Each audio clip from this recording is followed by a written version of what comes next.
오직 하나님의 말씀만이 영적인 지도요, 우리의 삶의 모든 것이 되는 주님의 축복의 말씀인 것입니다.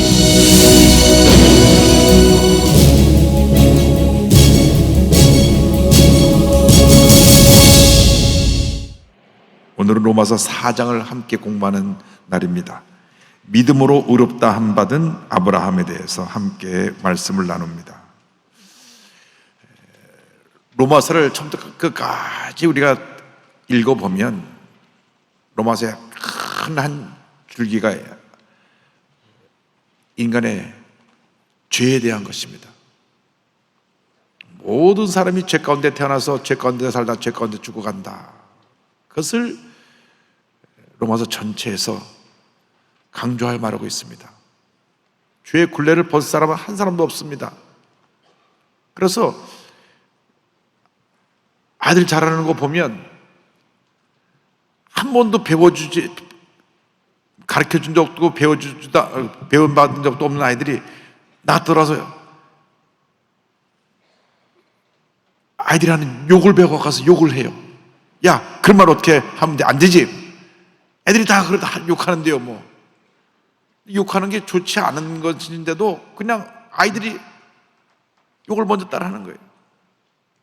죄성이 그 뿌리 속에 있어가지고 죄는 빨리 전염이 됩니다. 그래서 머리가 자꾸 나쁜 쪽으로 자꾸 더 발달해가지고 지능적인 범죄들이 자꾸 나타나고, 안에 돈이 지폐로 우리의 손에 쥐어서 이게 돈이라고 하면 되는데, 그래서 세종대왕이냐 심사임당이냐 그에 따라서 색깔이 녹색도 되고 황금색도 되는데, 가상화폐, 눈에 보이지 않는 화폐를 만들어가지고 그것을 사고 팔아가지고 사람들 막 돈을 끌어들여가지고 턱 하루아침에 파산선고를 해보니까 몇 조가 날아가는 거예요. 우리는 그게 뭔지도 모르죠. 이게 뭔가요? 그게 좋은 거예요. 그게 좋은 거예요. 그런 거는 관심도 가질 필요도 없고, 그런데 돈을 투자할 필요도 없고, 거기다 돈을 집어넣으면 그 몇십 퍼센트 더 이익이 다가온다. 다 거짓말이에요. 다 거짓말이에요. 아니, 은행이자가 그렇게 1년에 돈을 맡겨놓고 있어도 2, 3%밖에 안 주는데 무슨 맡기기만 하면 20% 준다, 30% 준다. 절대 속으면 안 돼요. 열심히 내가 노력을 해서 돈을 벌어야지. 그렇게 일확천금 바라는 사람은 다 그냥 쫄딱 망하게 되는 겁니다. 요즘 가장 어려운 게 물질 문제니까 자꾸 물질 문제로 자꾸 공격을 해갖고 어떻게 하든지 우리를 파멸로 이끌어가는 게 죄입니다.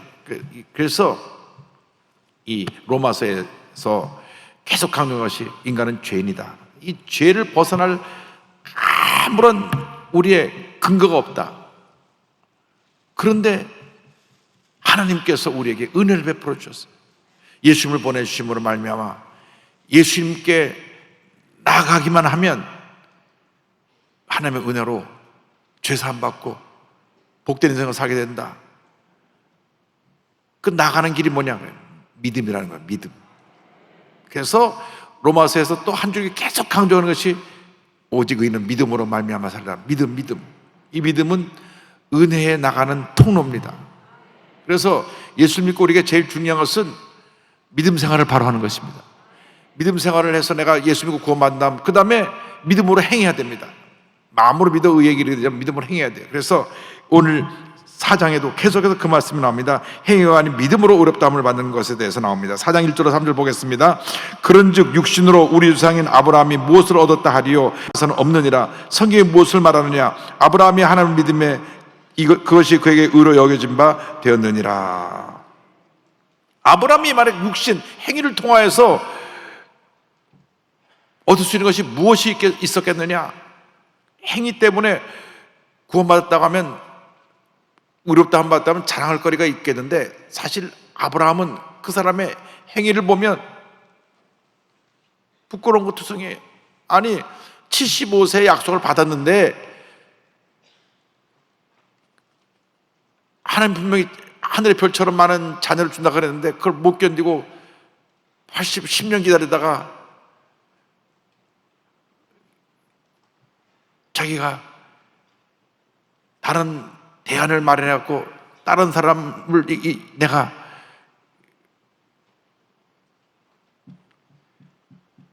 나의 후손으로 삼겠습니다.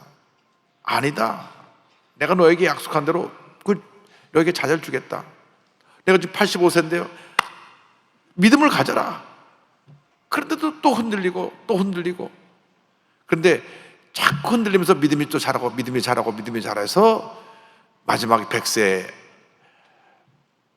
아들 얻게 되고, 진짜로 그 믿음이 인정받게 된 것은 한 20년 더 지나서 이삭이 장성한 청년이 되었을 때 내 사랑하는 독자 이삭을 모리아 땅에 있는 한 산에 가서 바쳐라. 그래서 창세기 22장 가서 그 이삭에게 칼을 들었을 때 하나님이 멈춰라. 이제야 내가 나를 경외하는 줄 알겠다. 그러니까 아브라함의 믿음의 완성은 결국 75세부터 120세까지 45년 완성이에요. 45년 완성. 그러나 그 단계가 믿음을 통해서 올라가는 믿음. 그래서 아브라함은 행위가 아니라 그 믿음으로 의롭다함을 받았다. 창세기 15장 6절 보니까 아브라함이 야훼를 믿으니 야훼께서 이를 그의 의로 여기시고 라는 말씀이 나옵니다. 근데 이 믿음을 의로 여겼음에도 불구하고 그 믿음이 약해서 또 흔들리고 또 흔들리고 또 흔들리고, 그래서 100세가 돼서 그 믿음으로 말미암아 이삭을 얻게 되었고, 그 믿음의 완성은 120세 아들 이삭을 하나님께 바쳤을 때 완성된 겁니다. 하나님 여러분이 가장 사랑하는 것, 그걸 마지막에 내놓으라 그러십니다. 그래야 믿음이 완성되는 거예요. 우리 예수 믿고 구원은 누구나 다 받죠. 믿기만 하면 구원받아요. 믿기만 하면 구원받고 하나님의 자녀가 되는데, 그것이 전부가 아닙니다. 그 응애하고 애가 태어나는 것 같아요. 믿음이 자라야 됩니다. 그런데 하나님 얼마나 은혜가 많으신 좋으신 하나님이신지 그 애기 같은 믿음을 보시고, 그래 내가 너를 사랑하고 내가 너를 인정해 준다. 그래서 우리를 오늘 여기까지 인도해 주신 것입니다. 그래서 하나님의 의는 은혜로 주어진다. 이게 두 번째 우리에게 주신 말씀입니다. 4절 5절 보겠습니다. 일하는 자에게는 그 삭시 은혜로 여겨지지 아니하고 보수로 여겨지거니와 이를 아니할지라도 경건하지 아니한 자를 의롭다 하시는 이를 믿는 자에게는 그의 믿음을 의로 여기시나니. 내가 일하고 월급 받는 건 그건 뭐 은혜가 아니고 당연한 거죠. 내가 열심히 일을 해서 월급을 받으니까. 요즘 마음 나쁜 사장들이 다문화 가족들 데려다 놓고 일 시키고 월급을 안 주고 떼어먹으니까 이게 정말 이중 삼중으로 그들이 고통을 당하는데, 그 나쁜 사람들이죠. 일하고 나서 월급 받는 건 당연한 건데 일을 아무도 한 게 없어요. 그런데 하나님이 우리를 의롭다. 이거 은혜입니다. 사랑은 나눌 때 커지는 것입니다. 나눌 때 커지는 거예요. 여러분, 이것이 은혜. 우리가 은혜로 사는 것입니다. 예수 믿는 사람은 은혜가 없으면 살 수 없습니다. 자, 하나님의 은혜에 대해서 6절로 8절입니다. 일한 것이 없이 하나님께 의로 여기심을 받는 사람의 복에 대하여 다윗이 말한 바 불법이 사함을 받고 죄가 가려짐을 받는 사람들은 복이 있고 주께서 그 죄를 인정하지 아니하실 사람은 복이 있도다 함과 같으니라. 시편 32편 1절 2절을 인용한 말씀입니다. 허물의 사함을 받고 자신의 죄가 가려진 자는 복이 있도다. 마음에 간사함이 없고 야훼께 정죄를 당하지 아니하는 자는 복이 있도다. 누가 복이 있느냐? 죄 용서 받은 사람들이 복이 있다. 하나님께서 너는 죄 없는 의인으로 인정해 주겠다. 이것이 복이라는 것입니다. 우리가 다 죄덩어리들인데 예수를 믿는 순간 예수의 피로 우리를 덮어서 우리를 의롭다 인정해 주시는 거예요. 예수님의 피가 우리에게 사라지면 우리는 그냥 죄의 모습이 다 드러납니다. 예수를 믿는 순간 흰 세마포를 입혀주세요. 흰 세마포가 우리에게 의로움이라는 것입니다. 의로움의 옷을 입혀주셔서 하나님 앞에 설 때 그 예수의 피로 말하며 의로움의 옷을 입고 쓰니까 하나님이 너는 내가 인정하는 의인이다. 그 사건을 가리켜서 신앙 용어로 칭의, justification, 의롭다 칭을 받는다, 그렇게 말하는 것입니다. 구별이 되는 거예요. 내가 죄짓고 불의하고 방탕한 살 때는 그냥 죄덩어리로 살았는데 웬일인지 내가 예수를 믿고 예수님의 구주님을 믿습니다, 내 죄 사해줌을 믿습니다 하는 그 순간 내 죄가 가려져 버렸어요. 내게 의로움의 옷을 입혀주셔서 내가 하나님 앞에 영광을 돌릴 수 있게 된 것입니다. 찬양대 가운을 입고 딱 찬양을 드릴 때 구별돼서 드려지는 것처럼 우리들이 저 가운을 다 입은 거예요. 의로움의 가운을 입은 겁니다. 우리는 주님 앞에서 의인입니다. 용서받은 의인입니다. 거룩함을 받은 의인인 것입니다. 그 다음에 우리가 행위가 뒤따라야 돼요. 의인답게 살아야 돼요. 예수 믿는 사람답게 살아야 돼요. 예수 믿는다고 하면서도 의롭게 되었음에도 불구하고 죄짓고 불의하고 속이고 거짓말하고 하는 사람은 하나님이 심판하십니다. 심판하지 않는 사람들은 성경에 보니까 사생아와 같지 않은지 자신을 살펴봐야 된다. 다시 말하면 구원받지 못하지 않았는가 살펴봐야 된다. 다시 말하면 마귀의 자식이 아닌가 살펴봐야 된다. 예수 믿으면서도 계속 죄짓고 사기치고 악한 일 하는 사람은 저 사람은 구원받지 못하지 않는 사람이 아닐까 염려된다. 성경에 보니까 사생아가 아닌가 염려해 봐야 된다. 하나님의 버림받은 자식, 마귀의 자식이 아닌가. 왜? 예수 믿으면서 거룩하게 살아야 되는데 예수 믿으면서 사기치고 거짓말하고 평생 그러다가 감옥에 들락날락 한다면 그것이 예수 믿는 사람입니까? 그러므로 우리는 믿음으로 구원받게 되었으니 바르게 살아야 됩니다. 그러면 하나님의 복이 임할 줄로 믿습니다. 그런데 이제 할례에 대한 얘기가 나옵니다. 할례와 무관하게 믿음으로 의롭다함을 받은 내용에서 이제 9절에 나오는데, 할례는 이스라엘 백성들이 되는 표식입니다. 표식이에요. 남자애가 태어나면 8일 만에 그 표피를 베어서 그 이스라엘 백성 하나님의 자녀라는 표시를 몸에다 했는데, 그래서 나는 이스라엘 백성은 나는 할례 받았기 때문에 나는 하나님의 자녀다, 하나님의 백성이다 자랑을 하는데, 그러한 몸에 표시한 것, 그것이 기준이 되면 안 된다. 행위잖아요, 행위. 내 몸에 표시해갖고 내가 하나님의 자녀라고 인정받으면 그것이 어떻게 그의 삶의 죄의 모습을 가리울 수 있고 그것이 어떻게 하나님의 자녀로 올바르게 인정될 수 있습니까? 그래서 아브라함이 그들의 믿음의 주상인데, 아브라함이 이 할례를 받은 것은 믿음으로 의롭다함을 받은 이후에 받았다는 설명을 합니다. 이제 9절 이하의 말씀 보겠습니다. 그런즉 이 복이 할례자에게냐 혹은 무할례자에게 도냐? 무릇 우리가 말하기를 아브라함에게는 그 믿음이 의로져 여겨졌다 하노라.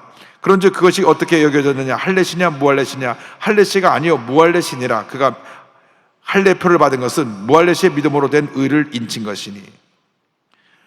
아브라함이 할례를 받은 것은 믿음으로 의롭다함을 칭함받은 그 이유이기 때문에 그 의롭다함을 받고 나서 할례를 받은 것이지, 의로움받다 받은 것과 할례를 몸에 행한 것은 아무런 상관이 없다. 무슨 것을 강조하냐면, 자꾸 이스라엘 백성들이 우리는 할례를 받았기 때문에 하나님의 백성이고 당신들은 할례를 안 받았기 때문에 하나님의 백성이 아니라고 하는 구분짓는 그런 행위에 대해서 아니다. 믿음으로 된 것이다. 믿음으로 된 것이다. 그래서 믿음의 조상 아브라함에서 11절 12절 다시 한번 보겠습니다.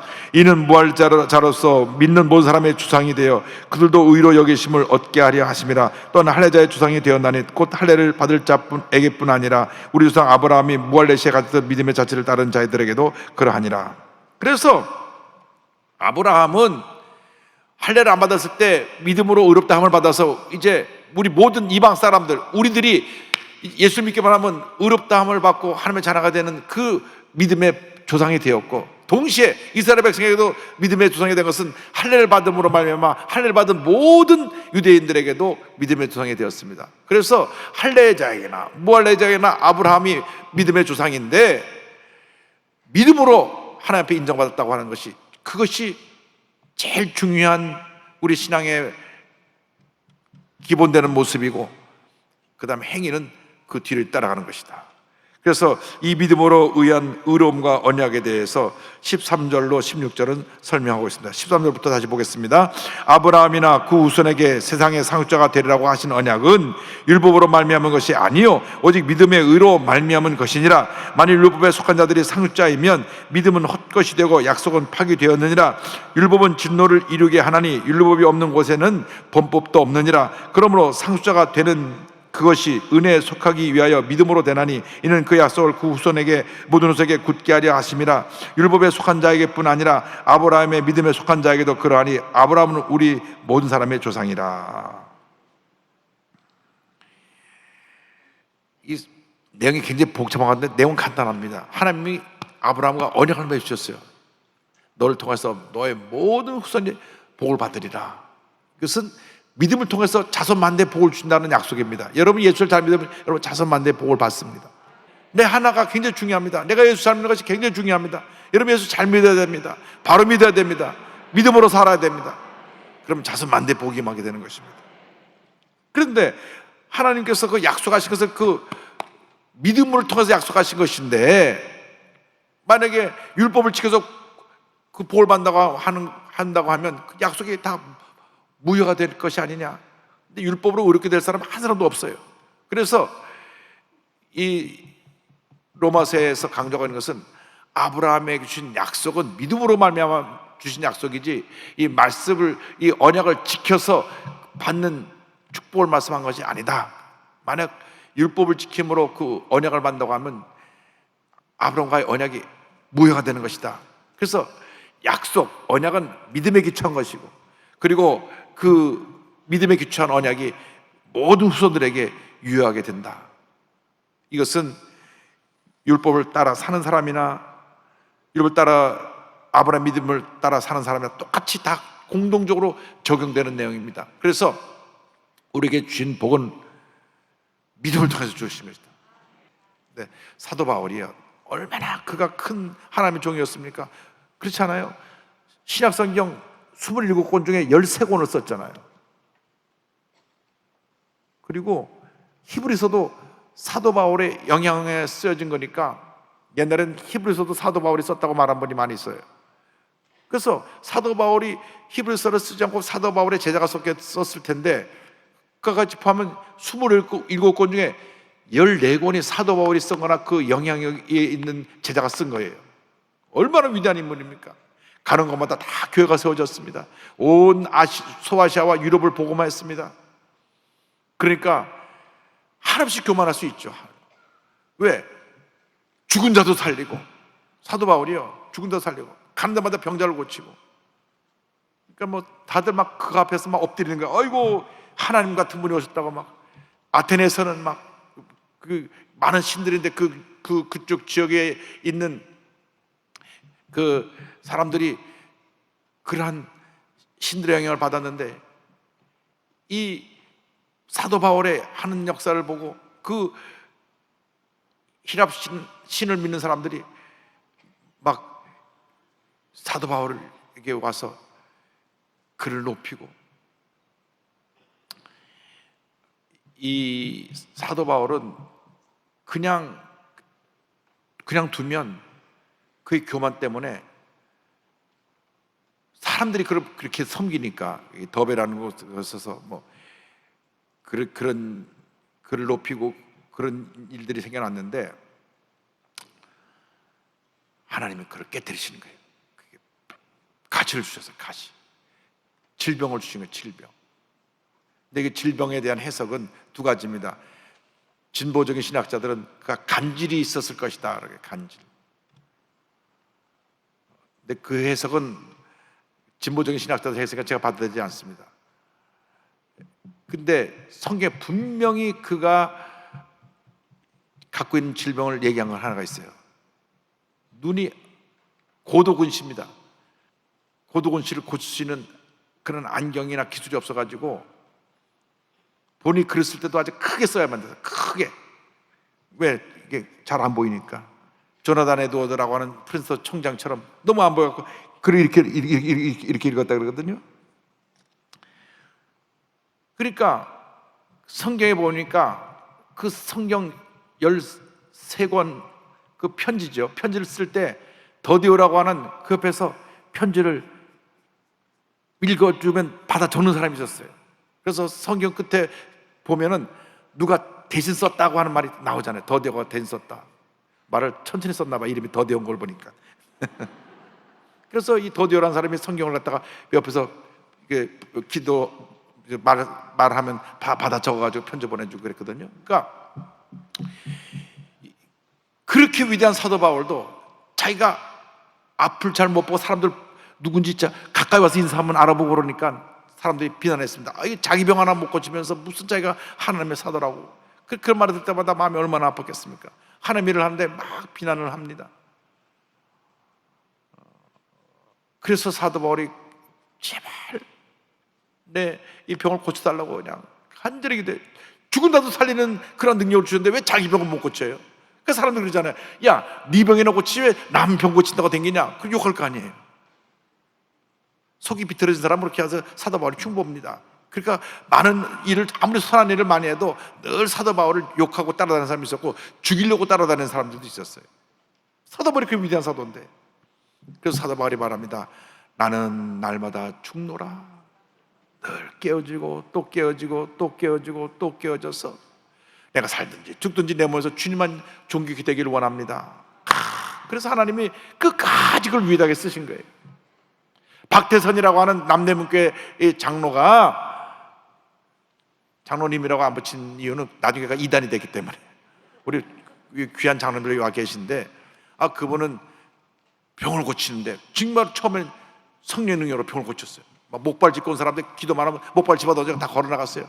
남산 야외 음악당에서 신유 집회를 할 때면 수많은 사람에서 병자들이 얼마나 많이 났는지 모릅니다. 얼마나 강한 능력이 있는데 손을 얹으면 막 등이 타는 것 같은 막 지글지글 타는 소리가 나는 정도로 뜨거운 불이 임했다 그랬어요. 그런데 어느 순간 주님이 고치는 병을 내가 고친다. 그래갖고 본인이 병을 고치는 거가 되니까 이단이 되는 겁니다. 그래서 박태선 전도관이 된 것입니다. 한때 30만 명이 따라다녔어요. 병 고치니까. 그 다음에 물통에다가 물을 넣고 이 물을 마시면 생수가 돼서 몸의 병을 치료한다. 통을 갖다 놓고 자기 이름으로 슉슉 능력이 들어가고 제대로 2번 불어넣어. 멀리 가니까 슉슉 2번 불어넣어가지고 그 물을 갖다 전국에 보급하고. 근데 본인은 나중에 고혈압, 당뇨, 뭐 온갖 합병증으로 병으로 죽었어요. 하나님이 심판하시는 것입니다. 그래서 그냥 그 전도관이 사라졌는데 아직도 흔적들은 천부교라고 이름 바꿨어요. 천부교. 신앙촌을 만들어 갖고 이것저것 물건들 팔고, 그게 전도관인데 완전히 망했죠. 아직 흔적은 남아있어요. 또 통일교 다 비슷한 사춘간이에요. 그런데 이것이 왜 생겼느냐? 교만 때문에. 이단에는요 끝이 다르다. 다를 이자 끝단자예요. 처음부터 이단이 아니라 처음에는 잘 가다가 옆으로 이렇게 가는 겁니다. 끝이 달라지네요. 이렇게 똑바로 가야 되는 딴 길로 가는 게 그 이단입니다. 요즘 가장 위험한 이단이 신천지. 무슨 신천지입니까? 그러니까 망할 천지지. 그게 그래갖고 뭐 여기 한번 빠지면요 이게 정신적으로 세뇌가 돼가지고 빠져나올 수가 없어요.